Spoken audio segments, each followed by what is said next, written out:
Alors que le passé sombre de Donald Trump, son passé troublant et malsain, refait surface. Il fait quelque chose en parallèle avec le renvoi de Pam Bondi pour dissimuler ses communications avec Bondi, ainsi que ses communications de dissimulation en général. Et franchement, c'est quelque chose qui passe sous le radar et auquel il faut accorder beaucoup plus d'attention.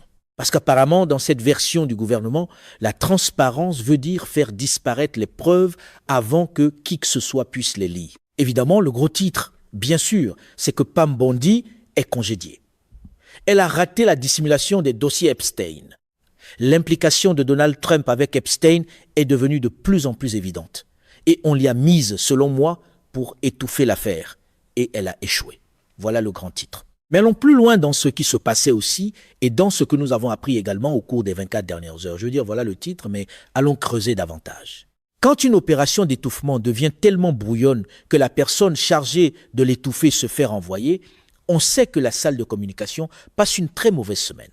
Le ministère de la Justice affirme maintenant qu'une loi fédérale adoptée à la suite du scandale du Watergate, qui exige qu'un président des États-Unis conserve certains documents et les remette aux archives nationales à la fin de son mandat, est inconstitutionnelle. Moment très opportun pour un mouvement qui traite la tenue des dossiers comme une attaque personnelle. Donc, le DOJ de Bondi, bye bye Bondi. Maintenant, c'est le procureur général adjoint, qui est désormais procureur général par intérim, Todd Blanche, qui était l'avocat de défense criminelle de Donald Trump. Alors maintenant, le DOJ sous Blanche déclare que le Presidential Records Act est inconstitutionnel. Et ils disent que Donald Trump et tous ceux de la Maison-Blanche ne conserveront pas leurs courriels, leurs communications, leurs messages textes qui appartiennent pourtant à nous, le peuple. Tout cela est censé être conservé, c'est archivé. Ça nous appartient pour qu'on puisse voir ce qu'il faisait. Le DOJ dit « Ah non, on ne se conforme pas, c'est inconstitutionnel. On va tout détruire. » Hein? On penserait que ça ferait un énorme titre. C'est incroyable comme le law and order se transforme vite en déchiqueté et effacé dès que la loi pointe dans la mauvaise direction. Mention spéciale à nos amis de Crew Citizens for Ethics. Vous les avez déjà vus sur la chaîne Légal AF et bien sûr sur la chaîne Midas Touch Network. Voici comment ils décrivent la situation. C'est énorme et ça passe sous le radar. Le DOJ de Trump vient de lui offrir un cadeau énorme sous la forme d'un avis juridique, qui est en fait un avis illégal, déclarant que le Presidential Records Act est inconstitutionnel. Rien ne dit mieux intégrité institutionnelle que de s'écrire à soi-même un billet de permission après coup. Soyons clairs, c'est absurde. On va les démonter. Donc, ce document ici, c'est un rapport préparé par le DOJ. Regardons ça. Constitutionality of the Presidential Records Act. Puis, ça continue in descent. You have asked whether the Presidential Records Act of 1978 is constitutional. We conclude that it is not. Qui a demandé ça? Au juste. Ça a toujours été considéré comme constitutionnel. Qui êtes-vous pour vous prendre pour juge et jury sur le Presidential Records Act et dire que c'est inconstitutionnel? Non. La loi qui a été adoptée par le Congrès dit que vous devez vous y conformer. Vous êtes des escrocs, des criminels, des traîtres, des voyous malades qui camouflent les dossiers Epstein. Désolé, parfois ça me met en colère. Et bien sûr, le même camp qui adore faire la leçon à tout le monde sur le respect de la Constitution découvre soudain une toute nouvelle théorie dès que la paperasse devient dérangeante. Ça continue en disant « The Presidential Records Act is unconstitutional for two independent but interlocking reasons. One, it exceeds Congress's enumerated and implied powers, and it aggrandizes the legislative branch at the expense of the constitutional independence and autonomy of the executive. Every law enacted by Congress must be based on one or more of its powers enumerated in the Constitution. » Vous voulez que je démonte ça en moins de 20 secondes? Si le Congrès détient le pouvoir de la bourse et qu'il est responsable d'autoriser les paiements pour à peu près tout, et que le travail du président est d'exécuter fidèlement les lois adoptées par le Congrès peut très facilement adopter une loi ainsi qu'un mécanisme de financement qui exige que les documents de l'exécutif soient conservés. C'est un concept très simple, mais le régime Trump dit que ça ne peut pas arriver parce que dans leur monde, la surveillance est de la tyrannie, mais le secret serait du patriotisme. Citizens for Ethics poursuit en expliquant que le Congrès a adopté le Presidential Records Act de 1978 après le Watergate afin d'établir que les dossiers présidentiels sont la propriété du peuple américain et non de présidents pris individuellement en près de 50 ans. Aucun président n'a jamais prétendu que c'était inconstitutionnel. Trump a un long historique avec le Presidential Records Act, y compris plusieurs avertissements des archives nationales indiquant qu'il violait la loi pendant son premier mandat. Et sa gestion des documents classifiés a été tellement grave qu'il a été accusé de plusieurs crimes. La plupart des gens voient un avertissement des archives nationales et se disent « je devrais corriger ça ». Cette opération-là a apparemment entendu double la mise et accuse le classeur. Rappelez-vous, Donald Trump a violé le Presidential Record Act, a volé de l'information classifiée pendant son premier mandat et a fait l'objet de poursuites criminelles pour ça. Maintenant, il dit « Ah, le Presidential Records Act n'existe même pas. C'est inconstitutionnel. » Un beau tour de passe-passe. D'abord, tu brises la règle, ensuite tu annonces que la règle n'a jamais compté. Mais maintenant, l'Office of Legal Counsel, sous la direction du régime Trump, dit que le Congrès n'a jamais eu l'autorité d'adopter cette loi en 1978 et n'a pas la capacité de réglementer ces dossiers. Et encore une fois, cela s'inscrit dans les efforts grandissants de Trump pour concentrer un pouvoir essentiellement dictatorial. Ce que Trump dit est illégal. À mon avis, c'est criminel. Et ça fait partie d'un effort pour camoufler son sombre passé. Le modèle est toujours le même. Centraliser le pouvoir, effacer les traces et appeler ça une réforme. Parce que rappelez-vous, comment les communications se faisaient-elles entre Donald Trump et Pam Bondi? Vous vous souvenez sur Truth Social, la plateforme sociale de Donald Trump, quand il exigeait que des poursuites soient engagées contre James Comey et Laetitia James, entre autres, vous vous souvenez de ça? Et il disait, vous savez, Pam, j'ai besoin que tu fasses ceci, ceci et cela. On a appris que Donald Trump communique avec son cabinet par message direct sur Truth Social. Cela relèverait du Presidential Records Act. Les messages textes, les courriels, les appels chiffrés, tout cela est visé par le Presidential Records Act. Vous savez, ce Donald Trump direct, ça me dit qu'il y a probablement eu beaucoup de communication de cette façon au sujet des dossiers Epstein. Et que Donald Trump veut que tout ça soit supprimé et détruit, à mon avis. Parce que selon le Presidential Records Act, s'il donnait des directives à Bondi par message direct, on a le droit de conserver tout ça. Et s'il y a des suppressions, c'est criminel pour Bondi, c'est criminel pour Trump. Ce sont des crimes, tout simplement. Et donc, je pense que c'est aussi pour ça qu'ils font ça en ce moment, pour un mouvement qui ne cesse de parler de vérité. Il semble drôlement nerveux à l'idée de laisser une trace écrite. Maintenant, une autre chose dans laquelle je veux creuser, c'est cette dissimulation évidemment qui se déroule au grand jour. Donc vous aviez Todd Blanche, qui est maintenant procureur général par intérim. Il est allé sur les médias du régime d'État. Et même Jesse Waters regardait Todd Blanche comme pour dire « Dude, what the hell are you talking about ?» Genre, tu te rends compte que tout le monde sait que toi et le Doge êtes en train de couvrir un réseau de trafic sexuel impliquant des enfants en ne publiant pas les dossiers Epstein et que vous avez échoué à publier des millions de documents. Regardez Todd Blanche, essentiellement, dans le cadre de ce plan global visant à dissimuler le sombre passé de Donald Trump, dire, vous savez quoi, toute la saga des dossiers Epstein, c'est terminé maintenant. La saga Epstein est terminée. On a tout produit et désormais, on ne parlera plus jamais d'Epstein. C'est littéralement ce qu'il dit. Apparemment, la nouvelle stratégie consiste à déclarer le scandale terminé en espérant que le public confonde ça avec de l'imputabilité. Todd Blanche dit que les dossiers Epstein n'ont pas été bien gérés. Il dit d'abord qu'il n'a jamais entendu le président Trump dire que la procureure générale ou que quoi que ce soit qui lui soit arrivé avait quoi que ce soit à voir avec les dossiers Epstein. Et donc, regardez, les dossiers Epstein, c'est une saga qui dure depuis l'an dernier. Et ce qui s'est passé quand le président a signé le Transparency Act, c'est que le ministère de la Justice a maintenant publié tous les dossiers en lien avec la saga Epstein. Et la procureure générale Bondi et lui ont comparu volontairement devant le Congrès il y a quelques semaines pour répondre à toutes les questions qu'ils avaient. Ils ont permis à chaque membre du Congrès et à chaque sénateur de venir voir n'importe quel document, caviardé ou non caviardé, qu'ils veulent. Et donc ils pensent que dans la mesure où les dossiers Epstein ont fait partie de la dernière année de ce ministère de la Justice, cela ne devrait plus faire partie de quoi que ce soit à l'avenir. Voilà une façon de gérer un scandale. En publier une partie, Appelez ça la totalité. Puis insistez pour que tout le monde arrête de poser des questions. Maintenant, le membre démocrate du Congrès et membre principal du House Oversight Committee, Robert Garcia, dit que c'est un mensonge. Environ 50% des dossiers ont été publiés et selon leur subpena, il est illégal de les retenir. Blanche peut penser que c'est terminé, mais ils ne font que commencer. Il n'a pas remis tous les dossiers. De quoi parle-t-il?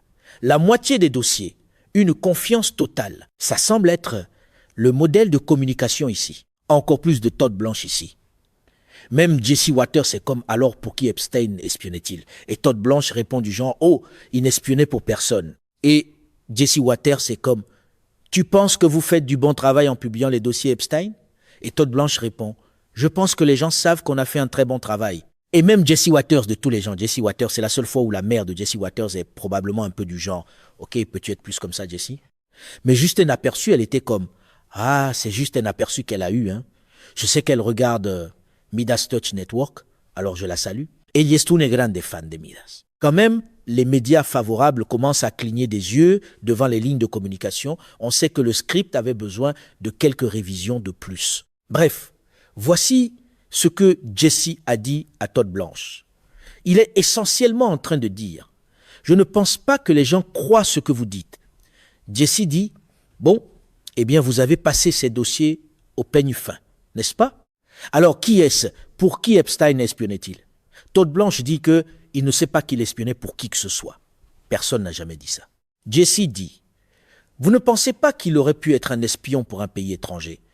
Todd Blanche répond qu'il n'a aucune idée si c'était un espion. Tout ce qu'il sait, c'est qu'ils n'ont aucune preuve dans les dossiers Epstein que le FBI a recueillis sur 15 ans qui le suggèrent.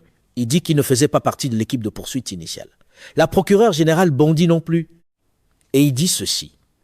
Il n'y a qu'un seul président qui a tenu M. Epstein responsable. Et c'est Donald J. Trump. Pendant sa première administration, c'était cette administration-là qui l'a poursuivi. Et pendant cette administration-ci, c'est l'administration qui a été totalement transparente et qui a publié tous les dossiers. Et peu importe les critiques que les gens veulent faire sur les dossiers Epstein, cela est indiscutable. C'est indiscutable que personne n'a parlé des dossiers Epstein pendant 4 ans sous Biden. 4 ans. Et donc, quand le président Trump a dit « Let's release the Epstein files » et que la loi a été adoptée pour leur permettre de le faire légalement, ils l'ont fait. C'est toujours impressionnant de voir à quelle vitesse une entrevue défensive se transforme en publicité de campagne quand les faits viennent à manquer. La réponse de Jesse, en gros, c'est « Ok, je ne suis pas sûr que vous compreniez vraiment ce que les gens ressentent par rapport à ça, mais je veux passer à autre chose. » Traduction. Même l'animateur voit bien que la salle n'achète pas la performance. Et dans le cadre de ce plan de dissimulation, ils ont Trey Gowdy, ancien membre MAGA du Congrès républicain ou membre du Congrès très à droite. Il est maintenant animateur à Fox. Et il est du genre, vous savez, Pam Bondi, elle n'avait rien à voir avec Jeffrey Epstein. Elle n'a jamais été sur l'île. Je veux dire, c'était littéralement la personne qui camouflait ça ici. La défense continue de rétrécir le critère jusqu'à ce que toute responsabilité disparaisse. Trey Gowdy dit qu'elle n'avait rien à voir avec Jeffrey Epstein. Elle n'a jamais visité l'île. Ce n'est pas elle qui a raté ses poursuites précédentes. Le président l'aime beaucoup personnellement. Pas besoin d'être autour de lui bien longtemps pour le voir. Ils ont une relation très proche. Il est désolé que ça n'ait pas marché parce qu'il aime bien Pam, mais Todd, si c'est Todd, Todd fera un excellent travail. Et il sait que le président a une haute opinion de lui. Dans cet univers de communication, la loyauté personnelle semble toujours recevoir plus d'espace que la responsabilité publique. Encore du Trey Gowdy ici, en disant, vous savez, la vraie victime dans tout ça, Pam Bondi était une victime. Les victimes, c'était les victimes, espèce d'idiots. Les victimes sont les victimes, les survivantes. Pas Pam Bondi. Pam Bondi n'est pas la victime. Vraiment, c'est avec ça que vous y allez. Je vais dire, vous voyez cette dissimulation se jouer ici? Cette manœuvre rhétorique est tellement familière. Déplacer la sympathie vers le haut. Brouiller la responsabilité et espérer que personne ne remarque qui a réellement été blessé. Trey Gowdy dit oui, mais ce n'était pas juste elle. Combien de différents balados et d'autres personnes nous ont promis toutes ces informations sur Jeffrey Epstein? Et ceux d'entre eux qui étaient vraiment procureurs étaient là à se dire, vous avez eu 3 occasions. Vous aviez la Floride, vous aviez Maxwell avant qu'elle soit reconnue coupable, et vous aviez Epstein avant qu'il se tue. Alors où sont les co-conspirateurs? Il dit que le problème, c'est que chaque fois que vous, et c'était pas juste Pam, Il y a d'autres membres de cette administration qui ont fait de grandes promesses qu'ils ne pouvaient pas tenir. Il dit maintenant, vous avez diffusé un extrait de quelqu'un qui se présente au poste de gouverneur en Caroline du Sud. Je veux dire, pourquoi assigner une procureure générale républicaine alors qu'il suffit de faire ce que j'ai fait ce matin? L'appeler au téléphone. Donc elle était un peu victime de l'ambition d'autres personnes, comme Nancy Mace, victime aussi d'être allée trop loin. Mais soyons honnêtes, depuis quand publie-t-on des dossiers? Il dit qu'il n'a pas vu le dossier Matt Gaetz. Il n'a pas vu le dossier John Ramsey. Depuis quand publie-t-on des dossiers? C'est drôle comme la réponse à l'examen public est toujours moins d'examen public. De préférence hors caméra et entre amis. Point valable. Vous savez, Scott McFarland, qui dirige le correspondant en chef à Midas Touch Network à Washington. Quel départ incroyable pour Scott McFarland à Midas Touch Network. Je veux dire, c'est un tel honneur de l'avoir au sein de ce réseau. Il a interviewé le membre démocrate du Congrès, Jamie Raskin. Et regardez ce que le membre du Congrès Raskin avait à dire. Jamie Raskin dit qu'elle laisse comme héritage une servilité absolue et une soumission invertébrée à Donald Trump. Et comme il le lui a dit, quand elle a comparu devant le comité, elle s'est rangée du côté des auteurs et contre les victimes dans l'affaire Epstein, dans les événements de Minneapolis le 6 janvier, nommez-les. Elle a été du mauvais côté de façon absolue. Et quelle terrible façon de gaspiller votre réputation comme avocate et essentiellement de ruiner une carrière juridique qui, selon lui, était autrefois prometteuse. Voilà ce qui arrive quand une fonction publique est transformée en test de loyauté. Maintenant, voici la publication de Todd Blanchière. Il dit « Pam Bondi led this department with strength and conviction, and I'm grateful for her leadership and friendship. Thank you, President Trump, for the trust and opportunity for me to serve as acting Attorney General. We will continue backing the blue, enforcing the law, and doing everything in our power to keep Americans safe. » Ce à quoi le membre républicain du Congrès Thomas Massie a répondu immédiatement « Congratulations, AG Blanche. Now you have 30 days to release the rest of the files before becoming criminally liable for failure to comply with the Epstein Files Transparency Act. » Même dans la même voie politique, l'opération de communication commence à heurter quelques dos d'âne gênants. Aussi, concernant la déposition de Pam Bondi qui doit avoir lieu le 14 avril, mon ami Brian Tyler Cohen a eu l'occasion d'interviewer le membre démocrate du Congrès Garcia, qui a clairement dit que la déposition de Pam Bondi allait bel et bien avoir lieu. L'assignation à comparaître de Pam Bondi pour le 14 avril vise Pam Bondi. Qu'elle soit ou non procureur général, on n'évite pas une déposition en se faisant congédier. Pam Bondi, si c'est ce que vous et Donald Trump pensiez, ça n'arrivera pas. Il s'avère que les changements de personnel ne sont pas une gomme magique pour les obligations juridiques.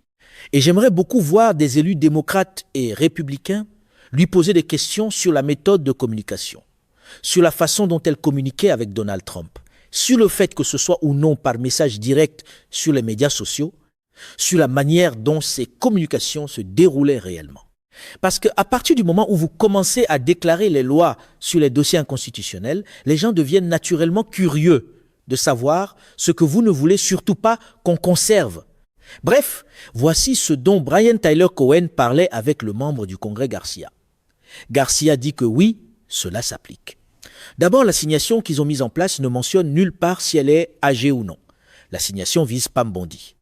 Donc, qu'elle soit en poste ou non, elle est légalement tenue de comparaître devant le Oversight Committee le 14 avril, qui est la date que le Comer a fixée pour sa comparution. Ils ont déjà tout vérifié aujourd'hui avec tous les avocats et juristes. Donc, elle doit maintenant venir témoigner. Elle peut venir et faire ce qu'il faut et enfin être honnête sur ce qui s'est réellement passé, sur la raison de la dissimulation, sur la raison pour laquelle 50% des dossiers n'ont pas été publiés. Et regardez, elle n'a plus à travailler pour Donald Trump. Alors allons enfin vers la vérité. Et c'est précisément pour ça que la machine de communication semble si nerveuse en ce moment. Et puis finalement, vous pouvez voir ici Laura Ingraham, des médias du régime d'État, en train de jeter Pam Bondi sous l'autobus. Tout cela fait partie du plan de dissimulation. Vous savez, en faire la personne qui porte le blâme l'a blâmé, tenter d'effacer les documents en déclarant le Presidential Records Act inconstitutionnel. Gestion classique des dégâts, isoler une personne, protéger le système et prétendre que le système n'avait rien à voir là-dedans. Voici ce que Laura Ingraham avait à dire. Elle dit que la critique la plus sévère envers Bondi concernait peut être sa gestion des dossiers Epstein. Pendant la campagne, le président avait fait une promesse claire aux électeurs. Ces dossiers allaient sortir. Et lorsqu'il a gagné, il a confié cette responsabilité à Bondi. Puis, il y a eu cet échange où Bondi s'est fait demander une des choses auxquelles vous avez fait allusion. Et c'est quelque chose dont Donald Trump a parlé. Le DOJ pourrait publier la liste des clients de Jeffrey Epstein. Est-ce que cela va vraiment arriver? Et Bondi a dit, it's sitting on my desk right now to review. That's been a directive by President Trump. I'm reviewing that and reviewing JFK files, MLK files. That's all in the process of being reviewed. Beaucoup de langage dramatique pour quelque chose qui plus tard s'est apparemment transformé en rien du tout. Des mois plus tard, le ministère de la Justice et le Federal Bureau of Investigation, le FBI, ont dit qu'aucune telle liste n'existait. Maintenant, lorsque la chef de cabinet de la Maison-Blanche, Susie Wiles, a parlé de Bondi à Vanity Fair l'an dernier, on voyait déjà venir la suite. Wiles a dit qu'elle avait complètement raté son coup. D'abord, elle leur a donné des cartables remplis de vide, puis elle a dit que la liste des témoins ou la liste des clients était sur son bureau. Il n'y a pas de liste de clients et elle n'était certainement pas sur son bureau. Dans le jargon de Washington, la toujours loyale Pam Bondi était devenue un passif politique. Et maintenant, le moment lui-même devient aussi une partie de l'histoire, parce que Bondi devait se présenter à une déposition de la Chambre à la mi-avril sur l'affaire Epstein. Le comité va quand même tenter de la forcer à comparaître. Voilà le problème avec la certitude performative. Tôt ou tard, les preuves finissent par arriver, même si les dossiers, eux, n'arrivent pas. Et aussi, je vais simplement vous lire ce que les survivantes d'Epstein ont dit en réponse au renvoi de Pam Bondi. Attorney General Pam Bondi failed us. Epstein survivor respond to dismissal of AG Pam Bondi. Following news of Attorney General Pam Bondi's dismissal, a coalition of survivors of Jeffrey Epstein's sexual abuse and trafficking network released the following statement. Attorney General Pam Bondi failed survivors. Under her leadership, the Department of Justice mishandled the release of the Epstein files, leaving millions of pages withheld from the public, while serious redaction errors exposed survivors' identities. These failures put survivors at risk, eroded trust, and compounded the trauma we have lived with for years. We came forward with courage and hope for justice.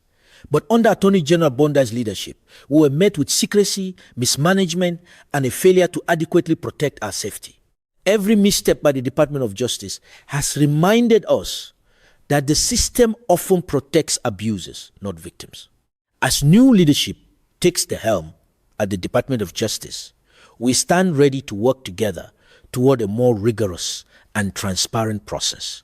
Moving forward, we are calling for meaningful transparency, accountability for past mistakes, and real protections for those who bravely come forward. Accountability should not depend on power, position or influence. Ce sont des personnes tellement courageuses, les survivantes d'Epstein. Et notre cœur va vers elles toutes, et particulièrement après ce qu'elles viennent maintenant d'entendre Todd Blanche dire. La dissimulation non seulement continue, mais elle devient encore pire et plus répugnante. Et encore une fois, les promesses les plus bruyantes de l'orbite Trump produisent d'une manière ou d'une autre l'imputabilité la plus mince. Mesdames et messieurs, notre émission d'aujourd'hui s'arrête ici. Nous vous invitons à partager votre avis personnel dans la section des commentaires ci-dessous. Perspective politique. Vous salue et vous donne rendez-vous très bientôt.